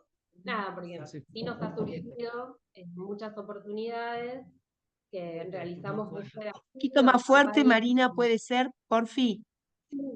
Sí. A ver, ahí se me acerco al celu. No, que nos ha sucedido en algunas oportunidades de intentar hacer búsqueda activa o alguna campaña en algún barrio del área programática, y eso nos ha traído algunos conflictos internos en el barrio, más que nada por la estigmatización que significa que una persona se acerque a un lugar donde se está ofreciendo la toma de vaciloscopía o de esputo, digo. Nada, como una inquietud, digo, quizás otros lo han saldado de otra manera, pero hemos tenido algunas dificultades al respecto. No sé si les ha pasado también, entiendo que también tiene que ver con las características propias de cada población, ¿no? Y cómo se van dando las relaciones, pero bueno, es algo que sí nos ha sucedido. O tienen vergüenza de acercarse al centro de salud, o que los vean los vecinos, digo, también en relación a esto de la búsqueda activa o pasiva. Sí, Marina, y acá ampliamos acá con Jorge este aspecto que lo traes vos, y también estaba en el chat, no sé si era la misma pregunta, como tenemos en cuenta, digo, me parece que tanto lo que la exposición de Jorge de hoy, también me parece que el video que presentamos de Chile, vieron de la importancia de poder planificar el tema de la búsqueda activa, ¿no? De que sea permanente, bueno, que eso es una meta que tenemos, entendemos la situación actual y entendemos que es una tarea más que que se suma, y nosotros lo ponemos como norte. Nadie está pidiendo, digo, esta aclaración de que ahora, mañana, se vaya a planificar ya la búsqueda activa.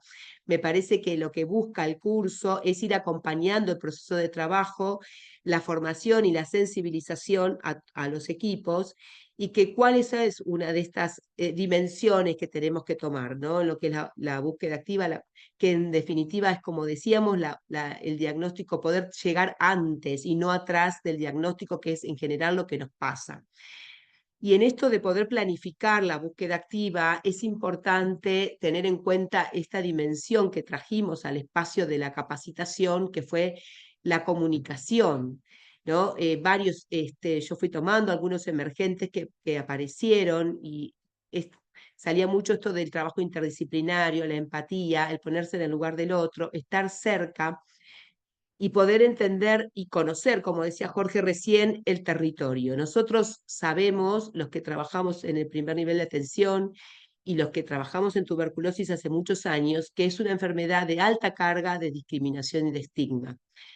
Por lo tanto, cuando nosotros hacemos esta salida al territorio, es imprescindible y es importante que la planifiquemos, que veamos cómo vamos a comunicar esa actividad, a quiénes vamos a ir, hacerlos parte de esta actividad, aquellos sujetos o, digamos, a los que se les va a hacer este trabajo, este estudio, digo, como sensibilizar y hacer partícipe de, y con qué objetivo, con qué sentido. Y vos aparezca alguna situación, saber cómo trabajarla. Pensemos, digo, a ver, un ejemplo concreto. Estábamos hablando de poblaciones claves, ¿no? Si personas que en situación de calle que van a un comedor a almorzar o a merendero, etc. Si nosotros hacemos una búsqueda activa allí y aparece uno o dos más personas con un diagnóstico positivo de tuberculosis, obviamente que esa persona va en un tiempo, va a tener que dejar de ir a retirar capaz por su cuenta esa ración, va a faltar, no va a estar. Bueno, ¿cómo comunicamos al resto esta falta de este compañero o compañera? ¿Cómo le decimos al señor, señora, mire, por este tiempo, etcétera, etcétera? Entonces digo, esas cuestiones, por ahí no las pusimos con Jorge en el PPT, pero nos parecían que eran importantes, estábamos esperando que aparecieran y ya aparecieron enseguida. Es muy importante, es tan importante como la detección precoz propiamente dicha. No nos sirve de nada tener una detección precoz, que escupan el frasquito, que tengamos un laboratorio excelente, raca, tarraca, tarraca, si después lo que comunicamos hace que esa persona se desaparezca por esto que decía, por el temor, por la vergüenza, por sentirse señalado, etcétera, etcétera. O sea, todavía, digo, tenemos una alta carga de estigma con esta enfermedad, por eso es sumamente importante esta dimensión de la comunicación y de ponernos en el lugar de esa persona que potencialmente puede tener una situación activa de tuberculosis. Digo, esto como para... Hay otra pregunta. Sí, por ahí ahora Jorge va a completar, y si levantan la mano, porque por ahí no vamos, son muchos y tal vez no lleguemos a leer todos los chats. Entonces por ahí ponen la manito y le damos la palabra. Acá Jorge. Sí, con respecto a esto, sí, es una realidad lo de la estigmatización de la enfermedad. Pero nosotros tenemos que ser en este aspecto muy cuidadosos. Yo creo que todo pasa por la información y la educación de la gente. Yo he tenido oportunidad de ir a numerosísimas escuelas donde aparecieron casos de tuberculosis, a paradores, a centros de salud.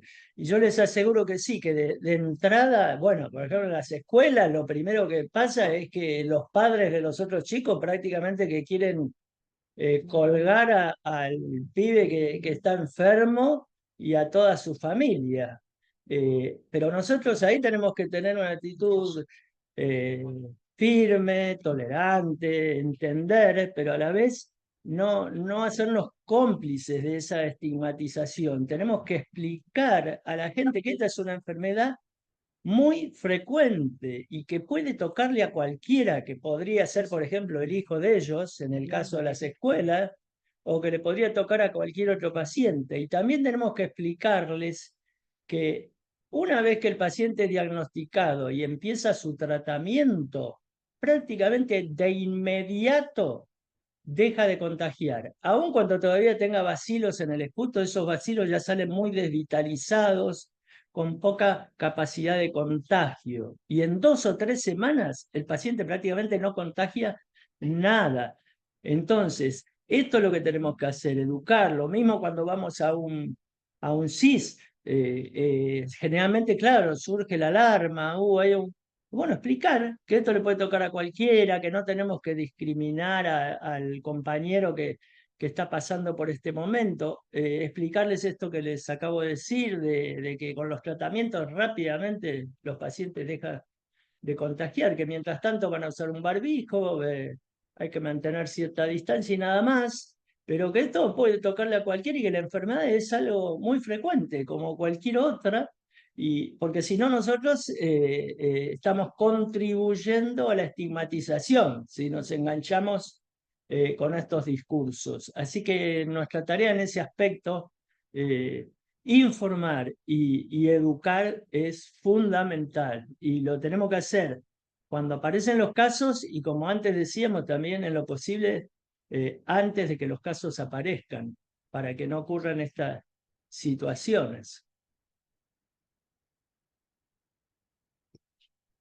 Invito a Valeria del CESAC 9, Valeria, que escribió en el chat. Me parece que está buena tu pregunta para ponerla en discusión y en tensión en este diálogo, así que si querés levantar la manito y presentarte y contarla.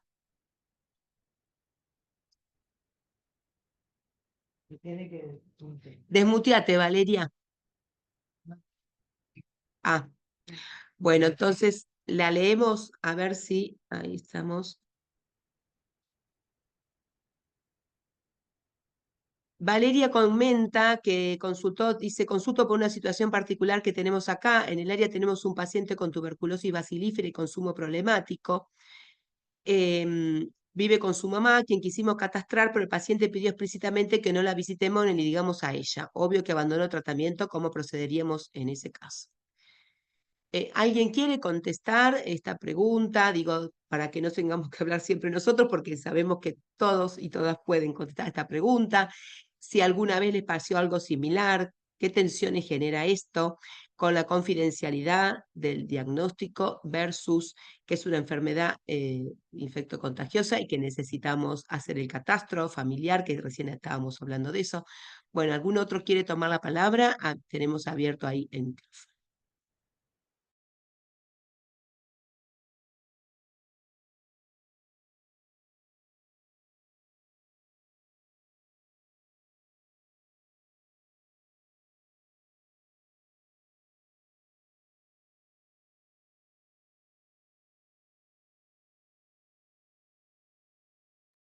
Bueno, ¿nadie se anima? Seguro que esto pasó en un montón de lugares. Es como para poner un poco en jugar qué pasa con estas situaciones que se nos aparecen, ¿no? A diario, no sé si a diario, pero muy comúnmente. Bueno, acá Jorge, vamos a ir haciendo aportes, pero la verdad que está bueno que lo hagamos. Tenemos un rato más. Digo, si a alguno se le... Nosotros vamos a ir comentando algo, pero el que quiera compartir o aclarar algo más, avisa, levanta la manita y le damos ahí la palabra.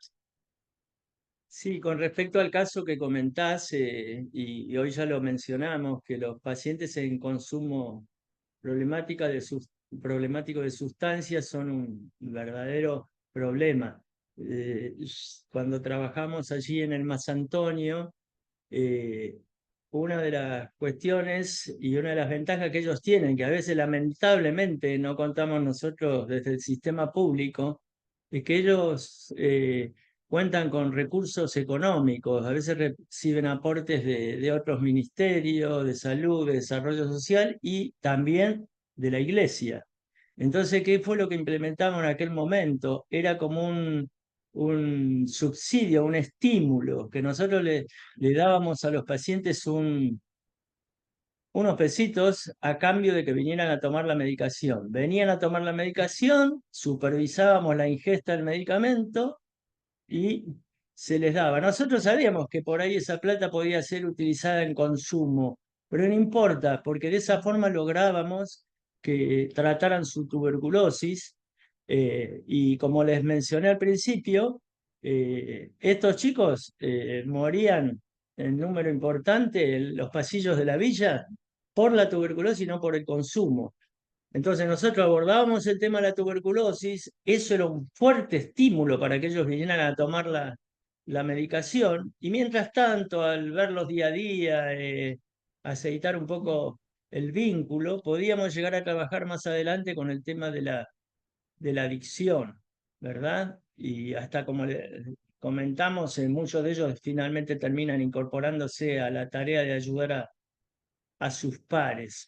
Entonces, eso es algo a tener en cuenta, por eso es otro de los motivos por los cuales acercarse y trabajar cercanamente con estas organizaciones que pueden disponer de este recurso, puede ayudar a que estos pacientes adhieran al tratamiento. Y bueno, y a partir de eso también tratar de explicar, educar, pasa por ahí de la importancia de estudiar a sus contactos y como lo dijo recién Claudia, ¿no? Y yo creo que Sí, ¿qué pasa finalmente cuando no quiere que se entere? Esa es la pregunta los que tenemos. pacientes generalmente lo entienden y también los familiares. Obviamente siempre tratando de cuidar, pero tampoco podemos poner en riesgo a un conviviente, un paciente bacilífero, solo por proteger a la persona que está enferma. Esto es lo que nosotros tenemos que hacer entender. Tenemos una responsabilidad en ese aspecto. Valeria, no te respondimos toda la pregunta porque, perdón, ahí Tamara va a hablar también, porque esto que dice Jorge, ¿no? Es importante que poder hacer estos mínimos acuerdos que a veces aún las personas con consumo, cuando están sujetos, digamos, cuando pueden estar en un momento, digo, convengamos que las personas con consumo problemático siempre no están con un consumo y podemos entablar un diálogo y podemos, digo, cuando hay un sujeto allí, digo, podemos entablar un diálogo, poder hacer una entrevista justamente donde podamos contarle de qué se trata el tratamiento, qué se trata el diagnóstico y de qué supone. Digo, cuando se puede hacer esto, tal vez no es que deja de venir únicamente porque el conviviente se entera, sino que también está esta otra particularidad. Por eso me parece que nosotros tenemos que avanzar igual con lo que hay que hacer, que es el catastro familiar, y poder hacer estos mínimos acuerdos posibles con la persona que está con consumo en ese momento de que hay un sujeto enfrente nuestro, ¿no? Y que puede entender lo que le estamos diciendo. Los riesgos los corremos, digo, estos son los riesgos que corremos permanentemente, inclusive también con las personas que no consumen, digo, para no nosotros estigmatizar también a las personas que consumen. Hay personas que no consumen y que también a veces cuando se socializa el diagnóstico también hay dificultades en la adherencia, ¿no? Y ahí está Tamara, vamos a dar la palabra a Sí, Tamara. esto Sí. además, el dar información a un contacto cercano, a un familiar, de que hay una persona, familiar en este caso, con una tuberculosis activa, bacilífera, potencialmente contagiante, podemos hacer que esa persona, el contacto, se transforme también en un aliado nuestro para ayudarnos a que el paciente tenga mayor adherencia al tratamiento, además de las otras estrategias que ya mencionamos. Tamara.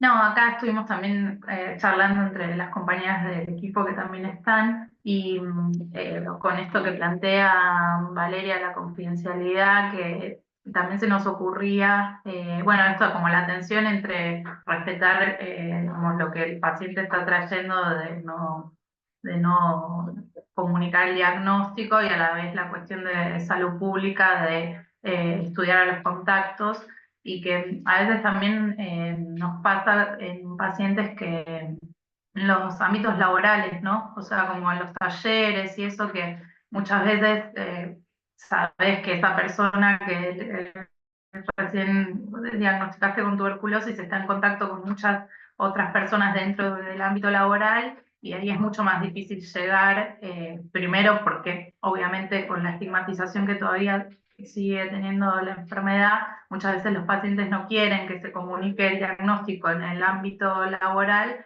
y por otro lado que es, digamos, un lugar más privado para llegar que una institución como una escuela, un comedor, personas en situación de calle, ¿no? Como a veces esas nos ha pasado que, bueno, que son estudios de contacto que se pierden porque no, a veces el paciente ni siquiera quiere dar el domicilio laboral, etcétera. Para sumar a la atención en esto de la confidencialidad del diagnóstico y el estudio de contactos. Gracias, Tamara. No tenemos todas las respuestas, me parece que eso sí es bien cuali, ¿no? De cómo ir teniendo en cuenta cada situación, y me parece que en eso podemos ir como sistematizando algunas experiencias y viendo en qué vamos, como qué cuestiones se pueden ir repitiendo y cuáles no, ¿no? Pero sí tenemos en cuenta esto, el derecho a la confidencialidad, el derecho a que el paciente conozca su diagnóstico y esta atención con que el resto de los grupos de los cuales participa se tienen que estudiar, ¿no? Pero bueno, me parece que esto de poder ir comunicando y siendo como sinceros, ¿no? Y decir cuál es el objetivo, que no es denunciar a, sino que es poner en cuidado a. Me parece que poder cambiar, ¿no? La palabra señalamiento, estigma, denuncia, por acompañar y cuidar en el lenguaje que utilicemos puede ser parte de la estrategia. No digo que sea esta la única, me parece que varios somos los equipos que hace muchos años que trabajamos, podemos ir como levantando por ahí estas experiencias y para que sean de aporte también. Otra cuestión es que tenemos que, como decía Claudia, analizar cada caso individualmente. Puede pasar que un paciente trabaja en un lugar donde hay un gran nivel de hacinamiento, cercanía entre las personas, y también puede pasar que diagnostiquemos una tuberculosis de un trabajador de una industria donde las distancias con el trabajador más cercano son grandes. Entonces, por ahí en esos casos ni siquiera se justifica hacer un estudio de contactos o comunicar de que hay un paciente con tuberculosis. O si lo hacemos, bueno, tratar de tranquilizar y dejar en claro que no necesariamente los contactos estos que podríamos llamar de bajo riesgo, tengan que ser estudiados. Así que depende de cada caso en particular. Otra cosa que podemos hacer, bueno, por supuesto que lo que hoy hablábamos, la principal medida preventiva en tuberculosis, incluso antes del estudio de los contactos, es el diagnóstico temprano. Si nosotros diagnosticamos tempranamente y ponemos en tratamiento rápidamente a los pacientes, ese es, en tuberculosis, al revés de lo que se dice en otras enfermedades, que es mejor prevenir que curar, es mejor curar que prevenir. Cuanto más rápido diagnostiquemos y tratemos, menos riesgo de contagio para los contactos. Y en algunos casos lo que podemos hacer es, bueno, recomendarle al paciente que comunique a sus compañeros de trabajo, bueno, de que él está con una enfermedad así, que el médico le sugirió que consulte y para hacerse una plaquita, eventualmente otro estudio, para descartar que no pueda haber habido un contagio. No necesariamente siempre tenemos que intervenir nosotros en lo personal, sino que podemos delegar a la decisión del paciente. De la toma de la medicación no contacto más la persona. Ya apenas empiezan a Repetir la pregunta. preguntaron. Preguntaron ellos. ¿No? Sí. Sí, acá me preguntan a cuántos días del inicio del tratamiento en general el paciente deja de contagiar. En promedio, a las 2 o 3 semanas de empezar el tratamiento, ya el paciente no contagia.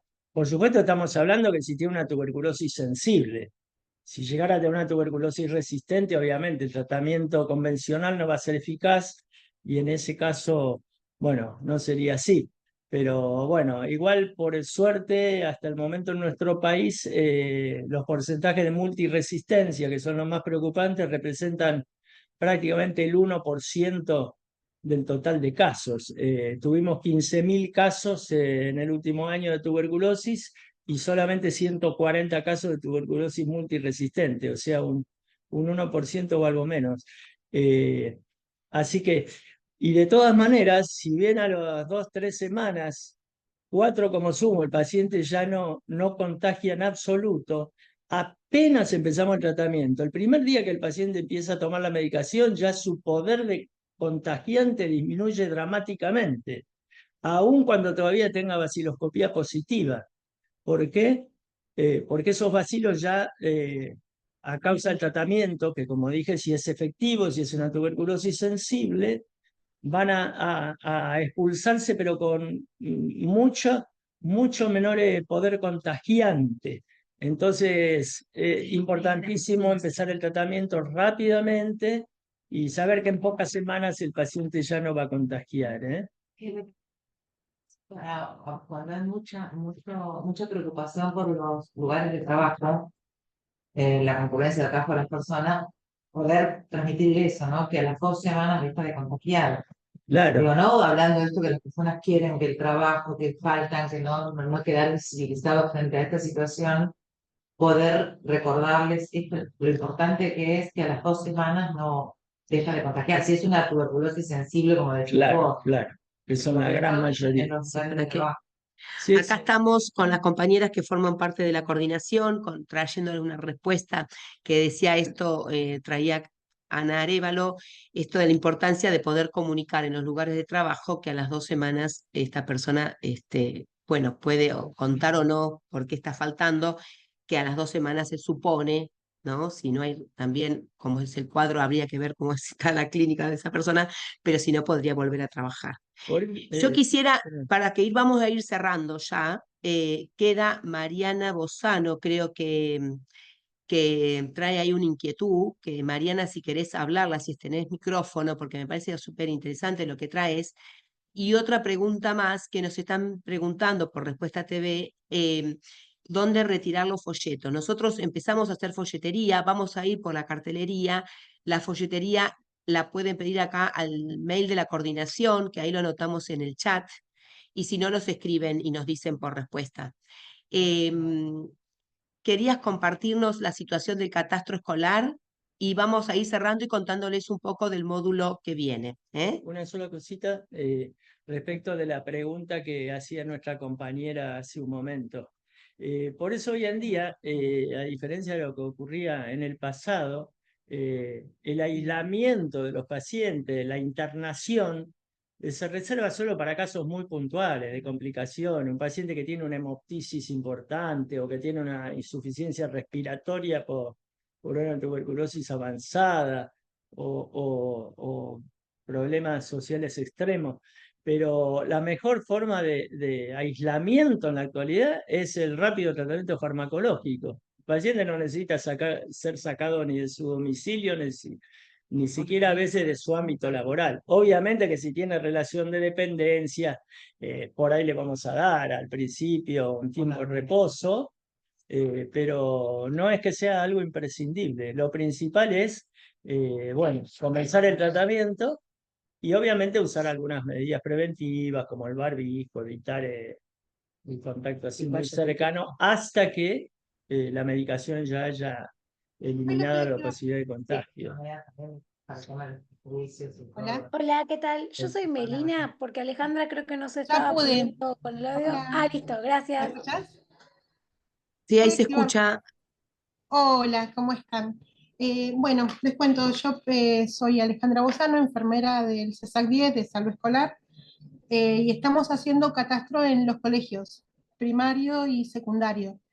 Y tenemos casos donde son citados para que vayan al Hospital Pena, más o menos mandamos a 5 por día, en distintos días. El tema que fueron ya citados 2 veces, para el primer catastro estamos hablando, y en total fueron 10 alumnos nada más. O sea, quedaron 20 en el aire, y no sabemos cómo, o sea, qué actitud tomar cuando ocurre esto.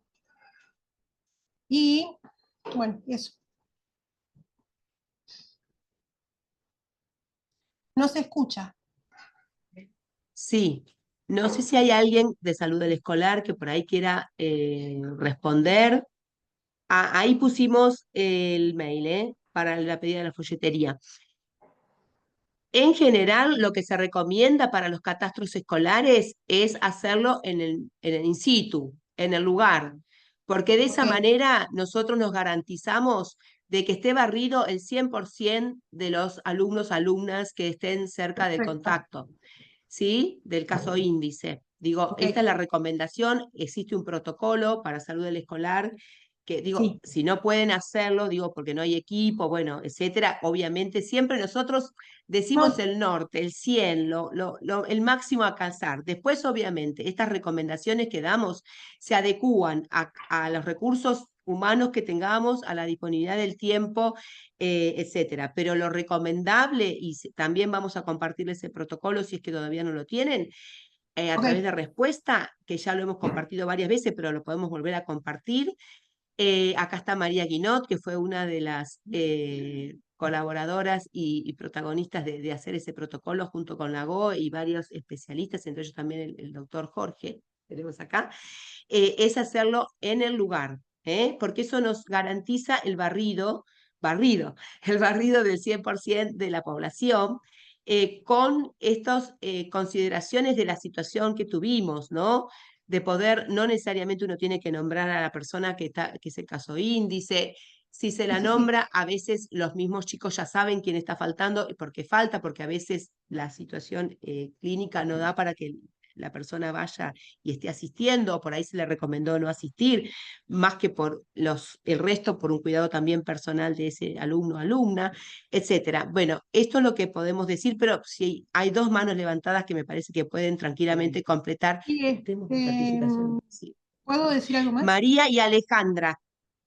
Hola. No sé quién estuvo primero. Alejandra, Sí, querías digo decir algo, yo. porque está María Guinot y Alejandra Peralta que querían levantar una mano para responder. No, yo lo que quería comentar es o sea, nosotros los mandamos ahora de nuevo, o sea, estamos hablando de otra escuela ahora, ¿no? Esta es una técnica. Los mandamos al PENA y viste que en el PENA no hay PPD. Así que bueno, como yo tengo dentro del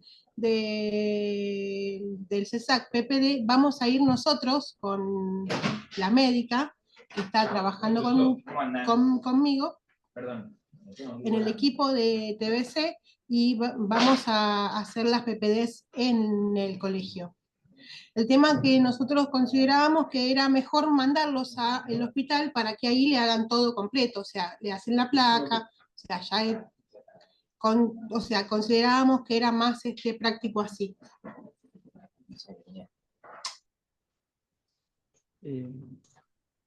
Buenísimo. Ahora vamos a ir por orden y Jorge va a aclarar algo de la PPD, pero queremos darle la mano a María Guinot y luego a Alejandra Peralta. Y después cerramos con el tema y Karina Panía.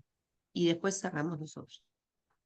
Gracias, muchas gracias. Bueno, Claudia, doctor Polia, excelente todo este encuentro. Y en realidad, bueno, como coordinadora de salud escolar, que empecé en el PENA y seguí por el Piñero y ahora en el Grierson, cada realidad es distinta. En el caso que comentaba la compañera, tal vez hay que ver la cercanía que tienen con el colegio y tratar de fomentar el lazo y la comunicación, que con esto, ojo, no quiero decir que no la tengan, pero sí hay que trabajar mucho y charlar mucho con los padres, con los docentes, de todo lo que se va a hacer, y es muy importante dejarle, para mí, en mi experiencia, ojo, en mi humilde opinión, dejar como mucho tiempo para poder comentar todo lo que se va a hacer, el por qué, dónde se va a hacer, cómo, hablar mucho con los papás, con los docentes, y sí tratar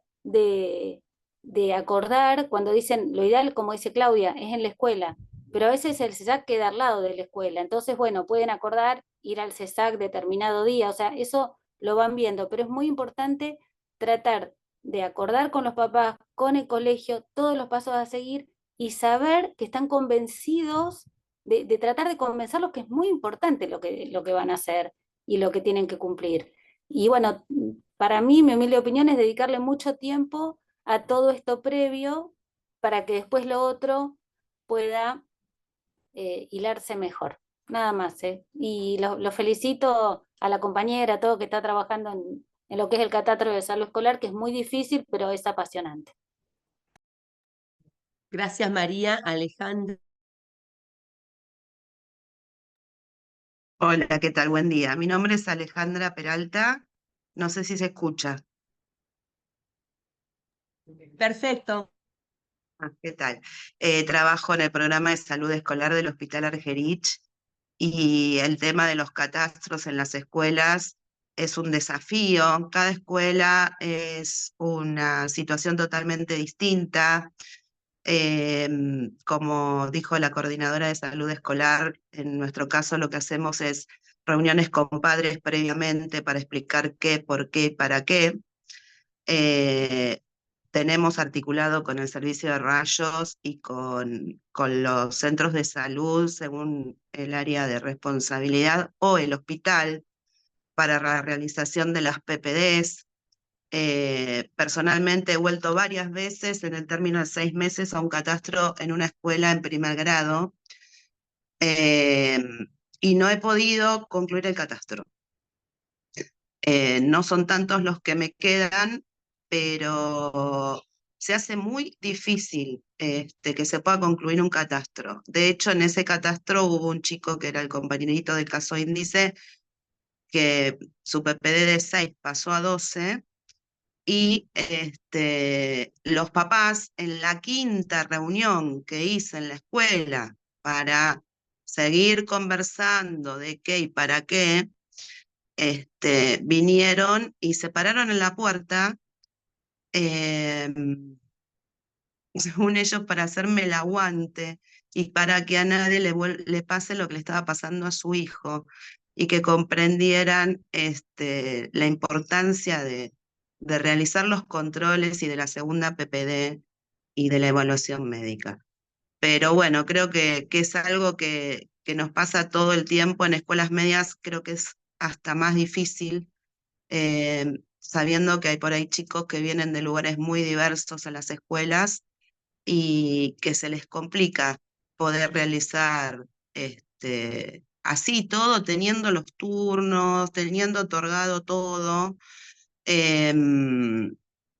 Se hace difícil poder concluir con un catastro, como a uno le gustaría, ¿no? 100%, que sería lo ideal. Gracias, Alejandra. Karina, si querés completar. Bueno. Y si no, ahí está. Muchas gracias.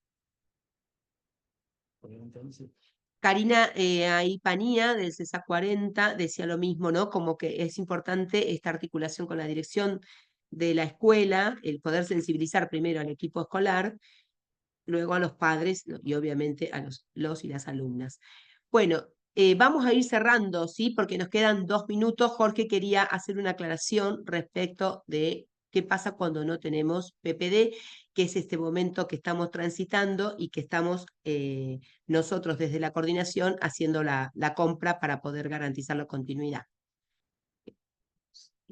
Sí, primero hubieron así algunos comentarios respecto de la dificultad en los catastros. Nuestra experiencia es que lo primero que debe hacerse es que seguramente lo que ustedes hacen también es frente a la aparición de un caso, generalmente recibimos la información de salud escolar, nos ponemos de acuerdo y organizamos una reunión donde estén docentes, padres y alumnos. Y allí, bueno, informamos, tratamos de desestigmatizar, como lo dijimos hace un rato, y a la vez explicar la importancia de realizar el estudio de los contactos. Va a haber, la mayoría de la gente lo entiende y traen a los chicos. Nosotros teníamos un altísimo porcentaje de pacientes que venían con sus padres, programábamos como lo están haciendo ahora, una cantidad de consultas diarias para organizarnos. Por ejemplo, venían de a tandas de 5, 6, 7 alumnos cada día y en 3, 4 días se terminaba el catastro. Pero bueno, siempre va a pasar que va a haber alguno que no lo va a hacer o que va a haber también el caso de algunos que tengan su prepago, su obra social, y también le tenemos que dar la opción de que puedan ser estudiados ahí. Les hacemos una notita, comunicamos al médico correspondiente de que han estado en contacto con un caso de tuberculosis y recomendamos el estudio. Respecto a lo que decía Claudia al principio, de estudiar in situ a los pacientes, no es tan sencillo. Podemos organizar para que se realice la PPD en la escuela, pero una radiografía de tórax, hacerla en Ir la a ver. propia escuela, ¿cómo hacemos? Les cuento que a futuro probablemente vamos a disponer, en una época se hacía lo que se llamaba la breografía, pero tampoco eran equipos que se podían trasladar a la escuela. Pero en algún tiempo, no mucho, seguramente vamos a disponer de equipos que a lo mejor tengan el tamaño de una cámara fotográfica y nos van a poder permitir sacar una plaquita. En algunos casos también hay móviles de los ministerios que pueden ir al lugar a hacer placas, pero en general lo más práctico es lo que venimos haciendo, citar por tandas a los pacientes y ese día está todo dispuesto para que hagan en el mismo día la radiografía y la PPD. ¿Qué pasa si no disponemos la PPD? Bueno, en principio, la placa de tórax es un estudio, como ya lo mencionamos, esencial. Muy difícil que alguien que tenga una placa normal tenga enfermedad. Lo primero cuando hacemos el catastro es descartar que haya casos secundarios, que son los más problemáticos, ¿no? En ese caso tenemos que poner en tratamiento al paciente si diagnosticamos un caso. ¿Y qué hacemos con los que no están enfermos si no tenemos PPD para saber si se infectaron o no? Yo diría que la mejor solución es primero una placa, descartamos enfermedad y nos tomamos una espera. Seguramente pronto vamos a tener la PPD disponible y ahí vamos a poder decidir la conducta. Si los ponemos de entrada en profilaxis o si indicamos a profilaxis a los de más riesgo. ¿Más riesgo qué quiere decir? Porque no hacemos profilaxis discriminada a todo el aula. Nosotros por lo menos lo que hacíamos era elegir a los pacientes que estaban muy cercanos, a los chicos que estaban muy cercanos al caso índice, por ejemplo, asientos de adelante o los asientos del costado, eso lo consideramos de más riesgo y les hacíamos a ellos, por ejemplo, eventualmente una profilaxis. Obviamente, a todos los que eran PPD positivos, no importa dónde se sentaran, también le hacíamos profilaxis. Pero los que eran PPD negativos, por ejemplo, si se sentaban muy cerquita o si tenían alguna enfermedad inmunodepresora, supongan que alguien se sentaba lejos, pero era portador de una HIV, de una diabetes, esos también. Entonces, paciente con PPD positiva, iría a una profilaxis. Pacientes aún con PPD negativa, con inmunodepresión o cercanía, van a una profilaxis, pero no todos. Igualmente es algo que puede esperar. Lo principal prioritario es descartar que no haya un segundo caso o tercero de tuberculosis para ponerlo rápidamente en tratamiento. Y mientras tanto, con la placa descartamos eso y esperamos a tener disponible la PPD para basarnos en esas premisas que mencioné y decidir conducta. Así que bueno, siempre igual vamos a tener alguno que otro paciente o padres que no deciden no estudiar a sus hijos. Y bueno, también es algo que tenemos que respetar. Lo principal es que nosotros hayamos hecho lo nuestro, que hayamos informado las ventajas y la conveniencia de que los pacientes sean estudiados y que en algunos casos reciban una quimioprofilaxis, con lo cual van a disminuir el riesgo de enfermar a futuro. Y bueno, algunos van a aceptarlo y va a haber algunos que no, pero bueno, por lo menos es una decisión en base a una información recibida, ¿no? Y autorizada. Bueno, iríamos cerrando, si les parece, les agradecemos muchísimo la participación.